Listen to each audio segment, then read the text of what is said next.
कहना तो पड़ेगा, समझना समझाना तो पड़ेगा ही। शरीर को परिश्रम दोगे तो शरीर मजबूत बनता है। इस मार्ग में red lights, green lights, yellow lights नहीं है। ये ऐसी बात हो गई कि रात भर हम अपनी बेडशीट को ठीक करते रहे और सोने का समय नहीं मिला।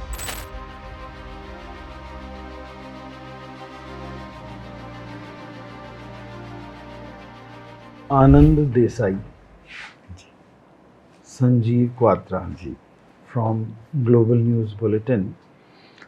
आज मेरे लिए ये सौभाग्य का विषय है और प्रसन्नता का तो है ही कि मैं किसी इस प्रकार के व्यक्ति के साथ बैठा हूँ जिससे मेरा पूर्व में कोई भी परिचय नहीं है। सिर्फ इस व्यक्ति को देखकर मन में एक भाव बना कि इनसे बात होनी चाहिए। इसका नाम है व्यक्तित्व का वो दर्शन जो व्यक्ति को देखते ही हो जाता है।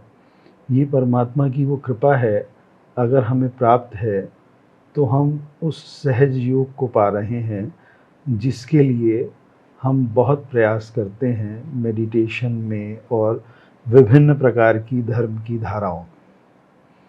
मगर जब ये प्रसाद स्वरूप मिलता है तो सिर्फ देखकर ही चुनाव हो जाता है। जी। तो मैं आनंद जी आपसे उस आनंद के विषय में कुछ चर्चा करना चाहूँगा जो है तो वास्तव में सबका मगर मिल नहीं पा रहा। तो आपने अपने जीवन के पिछले 30 वर्ष, जो आपने अभी 2 मिनट पहले मुझे बताया, इसी प्रकार के व्यवहार में बिताए हैं और आप संतुष्ट भी लग रहे हैं। आपके पास धन की कोई ऐसी चाह भी नहीं रही और फिर भी आप संतुष्ट हैं। आप इन सब विषयों पर थोड़ा सा प्रकाश डालें। आपका परिचय इतना ही काफ़ी है कि आप आनंद स्वरूप हैं और मैं चाहूँगा कि आप सीधा इस विषय पर आएं ताकि हम उस तत्व की बात को कर सकें जी जी, जो मैंने आपसे पूछा। संजीव जी, मेरा भी सौभाग्य है कि आज मैं आपके साथ यहाँ बैठा हूँ और कहते हैं ना, our presence speaks more than our words. हमारी उपस्थिति शब्दों से ज़्यादा बोलती है और वही अनुभूति मैंने आपको देख के की। आज सडनली ही परिचय हुआ 1 घंटे पहले और आज हम ये रिकॉर्डिंग कर रहे हैं। तो एक संक्षिप्त मेरी जो यात्रा है, आध्यात्मिक यात्रा कैसे शुरू हुई, मैं ज़रूर बताना चाहूँगा। इसमें काफ़ी सारे उत्तर मिलेंगे। मैं एक संपन्न परिवार से रहा, ईश्वर की कृपा से। गुजरात में एक छोटा सा टाउन है दोहद। मैंने बी मैकेनिकल इंजीनियरिंग किया MS यूनिवर्सिटी वडोदरा से और लव मैरिज है हमारी और सामाजिक रूप से भी एक अच्छा स्टेटस, अच्छे मित्र, यानी लाइफ में ऐसा लगता था किसी आयाम से कोई चीज़ की कमी नहीं है। और 95 दिसंबर में हमारे छोटे से टाउन में आर्ट ऑफ लिविंग का एक प्रोग्राम ऑर्गेनाइज्ड हुआ और मेरे पिताजी उसमें गए और पिताजी को पहले ही दिन से वो प्रोग्राम में इतना आनंद आया कि हम जब डाइनिंग टेबल पे बैठते थे रात को तो एक ही चर्चा होती रहती थी कि नेक्स्ट कोर्स आप करोगे। अब ये आर्ट ऑफ लिविंग का नाम भी नहीं सुना था, लेकिन हर दिन पिताजी के मुख से यही बात, ये 6 दिनों का कोर्स हुआ करता था। मतलब ये स्थिति आ गई कि मैं उनको अवॉइड करने लगा क्योंकि मुझे नाम से इरिटेशन होने लगा कि कोई मुझे जीवन जीने की कला क्या सिखाएगा। I know how to live at the age of 27, so I was resisting. 15 दिनों तक वो कोर्स समाप्ति के बाद भी पिताजी कहते रहे। मैं केवल पिताजी की बात रखने के लिए कि आज से ये कहना बंद करेंगे, चलो एक बार ये प्रोग्राम कर लेते हैं, आर्ट ऑफ लिविंग का बेसिक कोर्स के नाम से जाने वाला प्रोग्राम। तो 8 जनवरी 96 को मैं वहाँ जाकर बैठा और ऐसे बैठा आज आपके सामने यहाँ बैठा हूँ। तो जनरली लोग अध्यात्म के साथ तभी जुड़ते हैं जब जीवन में कुछ लैकिंग हो, कहीं फंसे हुए पाते अपने आप को, कहीं स्टक पाते, परेशान पाते हैं, वेदनाओं या पीड़ाओं से मुक्त होना चाहते, तब लोग इस तरह का सर्च शुरू करते हैं। जैसे मैंने आगे बताया, मेरे जीवन में किसी भी आयाम से कोई कमी नहीं थी या आशीर्वाद थे, फिर भी मुझे ऐसा लगा कि मैंने जीवन जीने की शुरुआत वो कोर्स जिस क्षण खत्म हुआ उस क्षण से की। और मैंने सोचा यही मिशन होना चाहिए, जो ज्ञान मेरे जीवन में इतना परिवर्तन ला सकता है। और जब सब कुछ मेरे भीतर ही है, जो मैं बाहर खोजता रहा, तो मेरे जैसे हजार या लाखों या करोड़ों जो खोजी हैं, जो संसार में काफ़ी सारी चीज़ें खोज रहे हैं, एटलीस्ट मैं साधन बनकर उनको ये प्रतीत करवाऊं कि वो चीज़ अंदर ही है। तो गुरु जी के आशीर्वाद से एक माध्यम बना 97 में, और तब से ये जर्नी कोर्स सिखाने की शुरू हुई। वास्तव में मैं सही कह रहा हूं कि हर प्रोग्राम कंडक्ट करते करते भी हम बहुत कुछ नई अनुभूतियां करते जाते हैं। विषय आपने प्रसन्नता और आनंद का रखा है, तो मैंने ये अनुभव किया कि आनंद वो हमारा स्वभाव है। अब देखो, इंसान है ना, जब हम छोटे थे स्कूल में जाया करते थे तो हम ऐसा सोचते कि जब कॉलेज में आऊंगी या आऊंगा तब एक फ्रीडम होगी, ना यूनिफॉर्म, ना पीरियड्स अटेंड करने का कंपल्सन। तो उस समय खुशी कॉलेज में ढूंढ रहे थे। कॉलेज में आए तो ऐसा लगता था कि पॉकेट मनी की दिक्कत आ रही है, कोई अपने बलबूते पर बिजनेस या जॉब शुरू कर लेंगे तब जीवन में खुशियां या आनंद होगा। फिर वो भी खत्म हो गया तो सोचा जॉब कर लें, जॉब मिल गई, बिजनेस भी शुरू कर लिया, कोई कामकाज में व्यस्त हो गए। तो फिर ऐसा प्रतीत होता है कि यार लाइफ में एक पार्टनर होना चाहिए, इसके बिना जीवन अधूरा है। कोई पार्टनर आएगा तो जीवन में आनंद होगा, खुशी होगी। अब जो शादीशुदा हैं, आप उनको भी जाकर हम पूछते कि भाई खुश हो, तो कहते कि बस बच्चे तो होने जरूरी, उसके बिना परिवार अधूरा रहता है। बच्चों की मुस्कान देख के शाम को बस थकान उतर जाए, आनंद या खुशी मिल जाए, बच्चे तो चाहिए। अब जिनके बच्चे, आप उनको जाकर पूछते हो आप खुश हो ना, तो यही कहते हैं जब बच्चे बड़े हो जाएंगे, सेटल हो जाएंगे, तब हम खुश, प्रसन्न, आनंदित हो जाएंगे। जीवन भर हम अपनी खुशियों को और आनंद को पोस्टपोन करते रहते हैं। ये ऐसी बात हो गई कि रात भर हम अपनी बेडशीट को ठीक करते रहे और सोने का समय नहीं मिला। तो मैं अक्सर लोगों को ये कहता हूं कि हम सभी ने अपनी दुनिया में जो 500, 1000, 5000, 50,000 की दुनिया है, उस जगत में आपने ऐसे लोग भी देखे होंगे जो लोग सिंगल है और खुश हैं, और जो लोग सिंगल होकर भी नाखुश है, अप्रसन्न है। इसी तरह उसी दुनिया में आपने ऐसे भी लोग देखे होंगे जो शादीशुदा हैं और प्रसन्न हैं, और कई ऐसे कपल्स हैं जो शादीशुदा होकर अप्रसन्न है। कई लोगों के पास अच्छा स्वास्थ्य है और प्रसन्न है, और अच्छा स्वास्थ्य लेकर भी कई लोग परेशान या दुखी रहते हैं। कई लोगों के पास तगड़ा बैंक बैलेंस या सुख सुविधा के भंडार हैं और प्रसन्न है, और कई लोगों के पास ये सब चीज होते हुए भी अप्रसन्न रहते हैं, आनंद में नहीं रह पाते। तो बस मैंने यही जाना और अनुभव किया कि बुद्धिमानी इसी में है कि अपनी प्रसन्नता एवं आनंद को कोई खुशियों या घटनाएं या संजोग के साथ न जोड़ के खुश रहने का एक एटीट्यूड बना ले, तो जीवन फिर खुशी आनंद की खोज नहीं, खुशी आनंद की अभिव्यक्ति बन जाता है। और ये केवल विचार नहीं है, मैंने ये अनुभव किया है। जैसे यहां बैठे बैठे हम ऋषिकेश में अभी ये कार्यक्रम कर रहे हैं। सपोज मैंने देखा आपकी ऑफिस बड़ी सुंदर है, वहां से एक दृश्य दिखता था, पहाड़। अब वो पहाड़ पे एक मंदिर मैं आपको दिखाना चाहता हूं, तो कई बार वो छोटा सा मंदिर मैं जो दिखाना जा रहा हूं, तो आप कहाँ है भैया, कहाँ है, लेकिन मैं कोई रेफरेंस दूंगा कि वो पेड़ दिख रहा है, उसकी वो डाली दिख रही है, उसके पीछे जो सफेद है वो मंदिर है। तो कोई रेफरेंस मिलता है तो वो चीज हम देख पाते हैं। तो इसी तरह आनंद मेरा स्वभाव है, मैं ही आनंद स्वरूप हूं। वो अनुभव करने के लिए, वो जानने के लिए ध्यान एक माध्यम है। मैंने ये अनुभव किया कि ध्यान करने से ईश्वर आप में है, आप ही वो हो, वो अनुभूति स्वाभाविक होने लगती है। और ध्यान वो कोई कठिन चीज है नहीं। मैं कई बार एक सिंपल सेंटेंस में उसकी व्याख्या करता हूं, it's an art of doing nothing. कुछ भी न करने की जो प्रक्रिया है वही ध्यान है, क्योंकि मन को कुछ न कुछ करने की आदत है। हम शांत बैठे तो मन भूतकाल में जाकर कुछ घटनाओं को खींच के ले आता है, भविष्य की कोई चिंता या प्लानिंग में पड़ता है, किसी विषय पर कॉन्टेम्पलेट करने लगता है, कई जगह अपने आप को कॉन्सेंट्रेट करने की कोशिश करता है।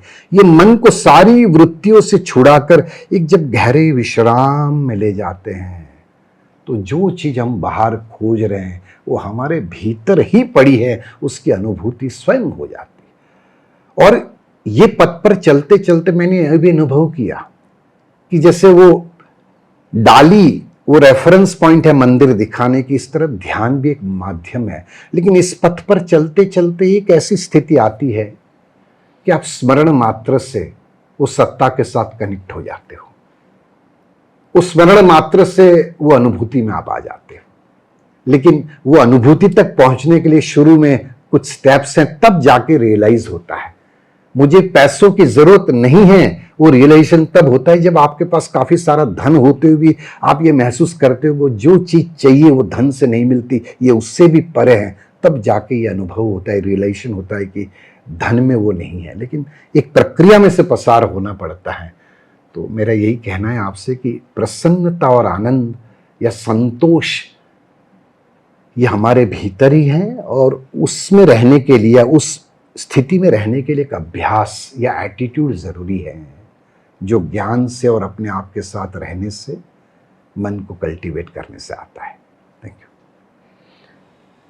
यू। मैं आनंद जी के इन वचनों से आनंद अनुभव कर रहा हूँ, और सबसे ज़्यादा मुझे आनंद इस बात का है कि समाज में इस प्रकार के व्यक्तियों की उपस्थिति, जो इस साधन को उपलब्ध कराने के लिए सामाजिक व्यवहारों को त्याग कर इस स्वरूप में आते हैं, डिवोशन है एक। ये भावना भारत को वास्तव में भारत बनाती है जी। अन्यथा भारत, जो हम कहते हैं विश्व गुरु, या हम सर्वोपरि मानते हैं, या हम समझ का वो स्थान मानते हैं भारत को जो पूरे विश्व को समझ दे सकता है, तो उसके यही मूल स्तंभ हैं जो मैं आपके व्यवहार में देख पा रहा हूँ। मैं इसमें कुछ जोड़ना चाहूँगा। जो भी आपने कहा कि ध्यान और वो शांति जिसकी आपने बात की, जितने भी स्पिरिचुअल कनेक्ट वाले लोग हैं सब इस बात को समझते भी हैं, मगर इसके मूल में एक और बात है, आप शायद शब्दों में नहीं ला पाए, मगर इसके मूल में एक बात ये भी है कि ध्यान करना हम कहते तो ज़रूर हैं, विचार करना हम कहते तो ज़रूर हैं, मगर इससे भी एक सूक्ष्म मार्ग हमारे पास उपलब्ध है, प्रेम करना। जी। उस परमात्मा से प्रेम करना, उस चेतना से प्रेम करना जो हमें चला रही है, जिसकी बात आपने भी कही कि वो हमारे अंदर ही विद्यमान है, मगर उससे प्रेम करना ये सूक्ष्मतम मार्ग है जिसमें सफलता बड़ी जल्दी हासिल होती है। इस मार्ग में पैरामीटर्स खत्म हो जाते हैं। इस मार्ग में red lights, green lights, yellow lights नहीं है। यहाँ पर कोई रूल रेगुलेशन काम नहीं करता। प्रेम अर्थात फ्री जोन है। हम जो उस परमात्मा से जब प्रेम करने लगते हैं तो उसमें फिर नियम भी नहीं रह जाते। जी जी। और वही सबसे सूक्ष्म मार्ग है और सरल भी वही है। मगर वो प्रेम होगा कैसे? मैं इस विषय पर अगर आप 2 मिनट कुछ कहें तो मैं 20 कहने के लिए तैयार हूँ। जी जी। आप कहिए। जनरली आप देखोगे ना, व्यक्ति भगवान को अपने से दूर रखने में कंफर्टेबल है। यानी केदारनाथ में शिव जी बैठे हैं या वृंदावन में कृष्ण बैठे हैं, वहां जाके हम नमन करते हैं, यानी ईश्वर को हम अपने आप से बहुत दूर मानते हैं। और कई बार नजदीकी लोग में भी वही है, जैसे मैं बार बार कह रहा हूं कि ईश्वरीय तत्व हमारे भीतर ही है, लेकिन हम वो दूर देखने के आदी हैं, कोई मंदिर में, कोई स्थान पर, कोई स्वरूप में। और हमारे नजदीक वाले लोगों में ईश्वर होते हुए भी हमारा अहंकार हमें रोक देता है देखने को, और स्वयं में देखने से इसलिए रोक देता है वो अहंकार, क्योंकि हमें अपने वीक पॉइंट्स या हमारी नकारात्मकता दिखती है ना। इसलिए हम भगवान को अपने से दूर, he is a god, I am not a god, he is a god, वहां वो व्याख्या में अपने आप को कंफर्टेबल पाते हैं। तो भाई मैं प्रेम स्वरूप हूं, मैं हूं, उसका अनुभव करने के लिए मुझे लगता है, मैं है ना सर कई बार मेरे डिस्कोर्सेस में डेफिनेशन करता हूँ, actually we are not doing meditation, we are taking meditation. जैसे मैं अभी कोई खिड़की खोलूंगा तो हवा अपने आप आएगी, मैं हवा नहीं ला रहा हूं, मैं खाली स्विच ऑन कर रहा हूं, ये बल्ब या ट्यूबलाइट्स प्रकाश अपने आप दे रही है मैकेनिज्म के तहत। तो इसी तरह ध्यान मुझे करना है, लोगों को समझाने के लिए शब्द प्रयोग जरूरी है, लेकिन ध्यान आप कर नहीं सकते, ध्यान हो जाता है। हाँ, लेकिन उस स्थिति में वो आने के लिए कई बार एक निर्देशन या गाइड की जरूरत पड़ती है, मुझे ऐसा लगता है। जैसे अपन कोई नए शहर में जाते तो जीपीएस लगा देते हैं तो आसानी से वो रास्ता मिल जाता है। इसी तरह कई बार आपने बिल्कुल सही कहा कि प्रेम वो हमारा स्वभाव है, क्षण भर में वो अनुभूति हो जाती है। लेकिन कई बार इंसान जब अंदर अपने प्रेजुडाइजेस या इनहिबिशंस लेके बैठा हो, दुख दर्द से पीड़ित हो, कहीं जगह उसका मन फंसा हो, तो वो ईश्वर होते हुए भी वो अनुभव नहीं कर पाता है। वो भीतर राग द्वेष और ये सब जब जाल साले वेब्स कॉबवेब्स छटते हैं ना, तो जो आप कह रहे हो अनुभूति स्वाभाविक और निरंतर रहती रहती। जैसे सूर्य है लेकिन कई बार बादल उसको ढक देते हैं, बादल छटते सूरज तो था ही। तो इसी तरह हम स्वयं प्रेम स्वरूप है, उसकी अनुभूति कई बार एकदम से हो जाती है, कई बार उससे हम वंचित रह जाते हैं। तो ध्यान ज्ञान एक अच्छा संग आपको ये प्रतीति करवाता है कि आप प्रेम स्वरूप हो, आप ईश्वरीय अंश हो। आनंद जी, बहुत सुंदर आपने बात कही, और इस बात से एक मार्ग ज़रूर खुलता है। वो ये है वास्तव में कि जीवन को सहज भाव से जीते हुए जहाँ पर हम हैं वहीं पर हम शांत हो सकते हैं। उसके लिए हमें कहीं जाने की आवश्यकता नहीं है। आज हम इस बात को लेकर भी परेशान हो रहे हैं कि किसी स्थान विशेष पर पहुंचने के लिए जो प्रयास हम करते हैं, तो हम बहुत सारी अव्यवस्था क्रिएट कर लेते हैं। पारिवारिक स्थितियों में अव्यवस्था हमारे परिवार से निकलने की वजह से हो जाती है। हम जहाँ जा रहे हैं वहाँ पर भी अगर क्षमता से अधिक लोग पहुँचते हैं तो भी वो अव्यवस्था क्रिएट हो जाती है। जिस मार्ग के ट्रैफिक से होकर हम गुज़रते हैं वहाँ के ट्रैफिक को भी बढ़ाते हैं। हमारे मन पर ये सारे सूक्ष्म तत्व अपना असर छोड़ रहे होते हैं, जो हमें वास्तव में उस समाधिष्ठ स्थिति में आने नहीं देते। बिल्कुल सही फरमाया। जिसकी वजह से हम रुक जाते हैं या वो गति धीमी हो जाती है। मैं इसमें एक चीज़ जोड़ना चाहूँगा आपके कथन में कि वास्तव में हम जीवन में जहाँ पर भी हैं वहीं पर उसको पाने का एक सुंदर मार्ग है कि हम जो भी हो रहा है उसमें दृष्टा भाव को लाने का प्रयास करें और हम उसे देखें, उसे समझें कि परमात्मा इस माध्यम से भविष्य की कौन सी व्यवस्थाओं का सृजन कर रहे हैं, ये मानकर चलें तो अच्छा है। हालांकि किसी भी चीज़ के अभाव में जो जीवन जीने के लिए आवश्यक है, निश्चित रूप से उसमें मन शांत नहीं हो सकता।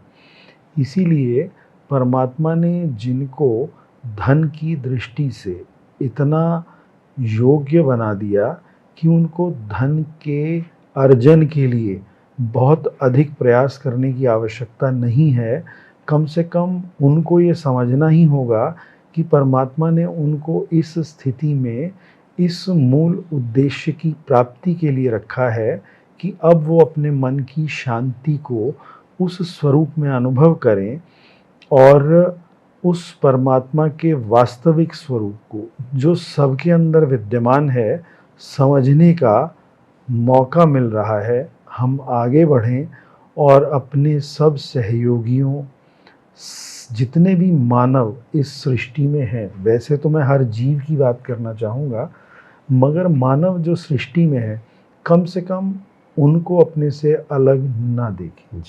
और परमात्म तत्व सब में मौजूद है, तभी वो सक्रिय है, अन्यथा वो सक्रिय नहीं होते। मैंने आज से लगभग 1.5 वर्ष पूर्व जब ये कहना शुरू किया था, तो अपने दूसरे या तीसरे पॉडकास्ट में मेरे मुख से परमात्मा ने ही ये शब्द कहे होंगे कि समाधि यानी आधा आधा हिस्सा है, सम आधा आधा हिस्सा है परमात्मा और हमारा, मगर समाधिष्ट हम तभी हो सकते हैं जब उसमें हमें परमात्मा बिठाते हैं। जब तक हम समाधि में जाने का प्रयास कर रहे हैं तब तक समाधि सफल नहीं हो सकती। जिस दिन परमात्मा हमें बिठाते हैं तभी हम समाधिष्ट हो सकते हैं।